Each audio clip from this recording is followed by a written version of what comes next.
One of the beautiful things about art is that art imitates life. So as you grow as an artist, you grow as a person. And as you grow as a person, your art grows as well.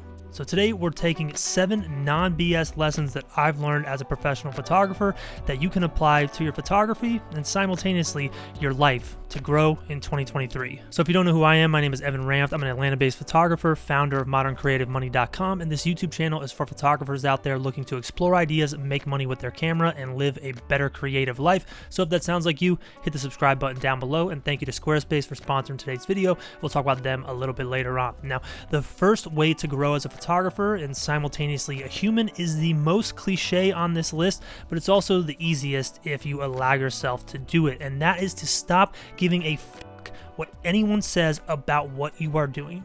Are you living true to yourself? Do you have a goal, a mission, something you're trying to achieve?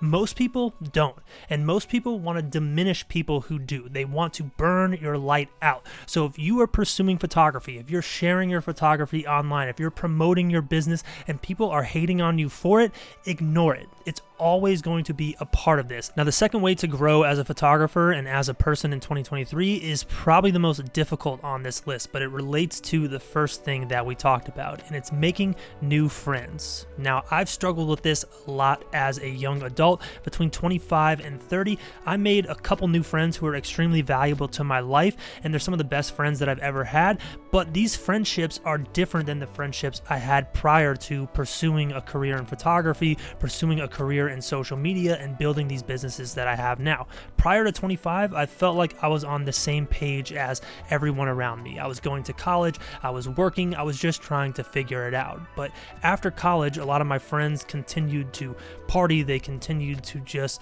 what felt like waste their 20s, and I didn't want to be that person. I wanted to set myself up to have the life that I wanted in my 30s and in my 40s, and I knew to do that I had to make some type of sacrifice. And I feel like my photography and my business really started to grow when I surrounded myself with people who had the same ambitions and ideas in mind. It really happened around 2015. I met my friend Kareem, who is still one of my best friends to this day. He really motivated me to push and do more with my photography. He opened my eyes to what is possible, and without him being in my life and being one of my friends and me putting myself out there to meet this new person, I don't know if I would have had the motivation to do that by myself. It required me becoming friends with him and getting that inspiration, and in return I was able to give a lot to him. I was able to help him with his brand, and we networked together, and we essentially became a team.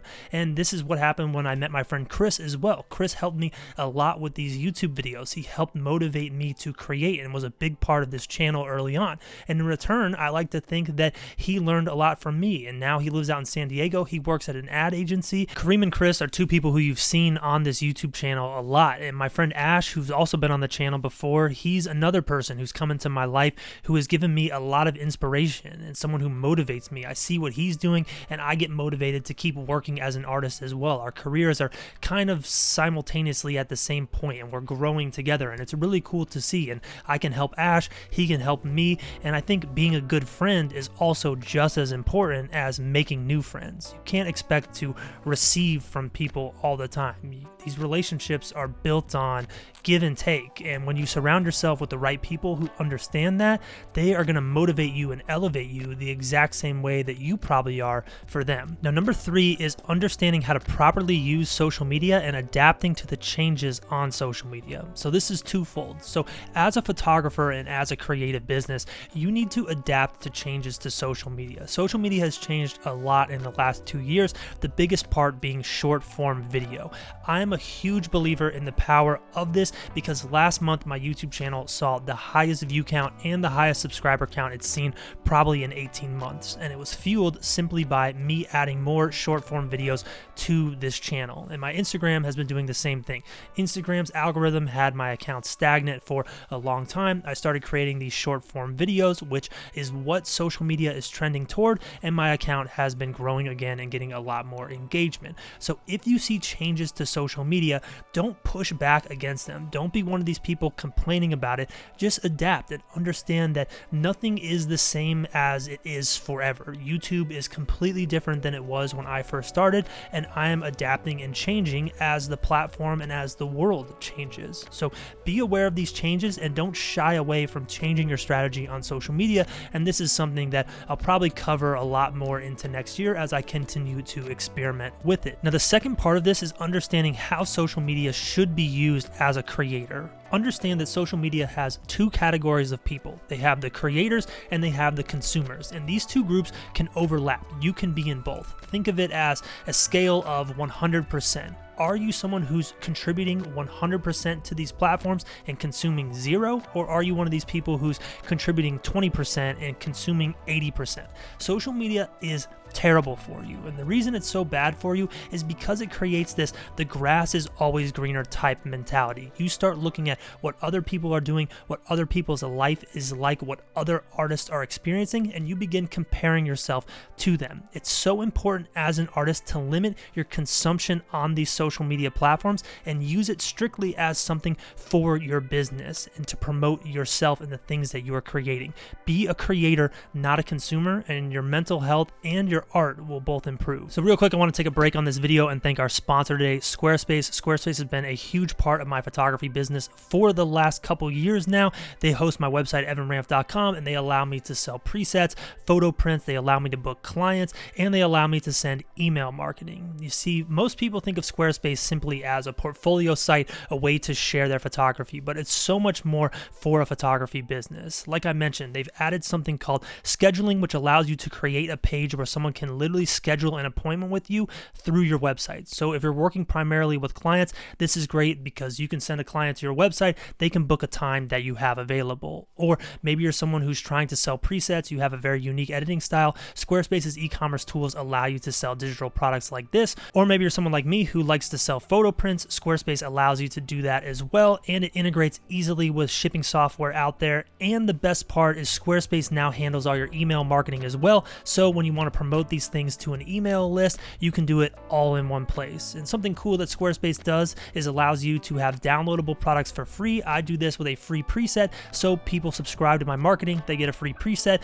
then they're added to the email marketing campaign list, and I can send them marketing a couple times a year. So Squarespace is an extremely valuable tool for my business, and it can be for yours going into next year. Squarespace is hooking everybody up on the channel with a free trial. Just go to squarespace.com/EvanRamft, and when you're ready to sign up, you can use code EvanRamft to save 10%. I have a bunch of tutorials on this channel breaking down how to build websites, so follow one of those. They're linked in the description down below. Start that free trial at squarespace.com/EvanRamft and use code EvanRamft to save 10% when it's time to sign up. Now, number 4 on this list is to rewrite the story that you're telling yourself in your head. So many artists self-sabotage themselves, not because they want to, but because their reality expands past the picture that they've created in their head for themselves.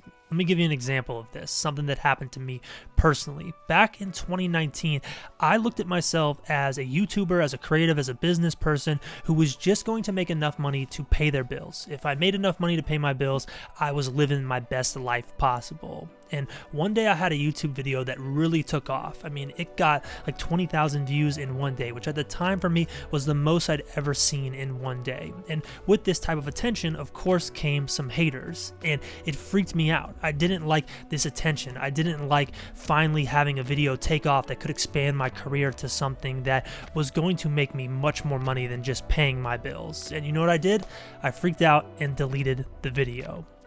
I couldn't handle it. I panicked. I said, I got to get this off of my channel. And I looked back on that moment as a pivotal failure in my mindset. I was so wrapped up in just paying my bills and living this life I defined for myself that I wasn't allowing myself to flourish past that point. So if you find yourself being someone like that, if you refer to yourself as a small photographer, a small artist, a small creator, quit that. You are limiting your potential. You are always going to be stuck in that space because I've said this before. However you define your reality is going to be the one that you live in. It's impossible to live a life outside of your head that doesn't match the one that you see for yourself in your head. So you can check out the book Psycho-Cybernetics by Maxwell Maltz. It's one of my favorite books. It really helps out with this.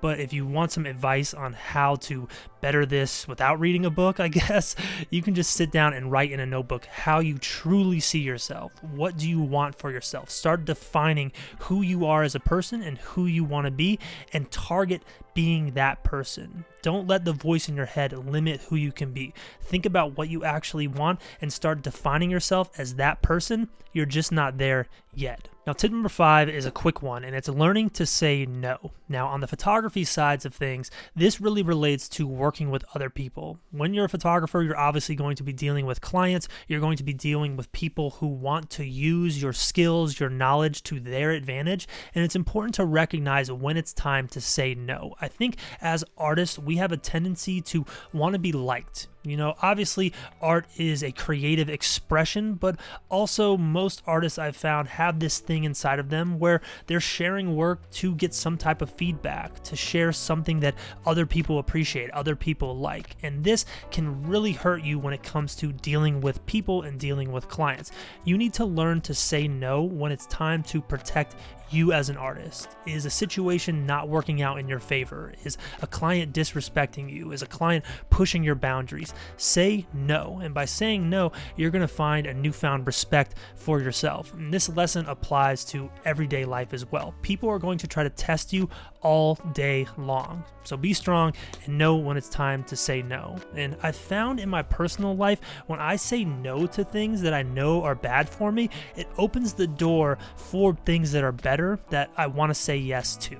There's no science behind that. That sounds like some wacky spirituality stuff. But for me, I found the more I say no and the more I respect myself and feel good about what I'm doing, the more opportunities that I have. Now, tip number 6 is to add skills to your stack. So as a photographer, think of yourself as a toolkit, all right? This is like such a cliche example, but hear me out, all right? You're a toolkit, and right now you have one tool in your kit. It's your photography, and it's probably just one type of photography that you're good at. Maybe it's portrait photography. Think in this new year, what can you learn that enhances the value that you can bring to other people through this toolkit? And this is how you can grow and make more money as a photographer as well. So let's say you do portrait photography. That's your main tool. Maybe learn more about pet photography. Maybe learn more about child or family photography. Maybe learn more about event photography and add that in to that toolkit. Maybe learn a new skill when it comes to editing. Maybe learn a new skill with video. You know, if you have a camera for photography, they have video capabilities. Maybe you can figure something out with video. Maybe you can figure something out with YouTube. You want to constantly be adding new tools to that kit. This concept applies to your life as well. Maybe read some books on how to be a better person, how to meet new friends, how to win friends and influence people. It's one of my favorite books. You should check it out. And it just doesn't have to be mental stuff like reading books. It could be things like learning how to work out. It could be things like learning how to cook better. Take who you are now and once again, think about who you want to be. The person that you want to be has a certain set of skills. And if you don't have them now, don't just chalk it up to you not being good enough. Chalk it up to me having an opportunity to learn something new and add to myself as a person. This applies to your business and your day-to-day life. Now, number 7 is a big one. It kind of ties everything in this video together, and it's to stop giving energy to things that do not impact you. Stop trying to control other people. You know why you're trying to control other people? It's because it's the easiest way to make yourself feel in control. So if you're someone out there who is giving your energy to what camera someone is using, what someone else is doing with their social media, their photos look bad, they're overrated, they shouldn't have a big following, stop. Focus on what you are doing. Because like I said at the beginning of this, you are just trying to control everyone else because you feel like you can't control yourself. And a way to control yourself and to get your life on track is to do the things we talked about in this video. But unfortunately, everything in this video actually requires effort, and focusing on what other people are doing requires none.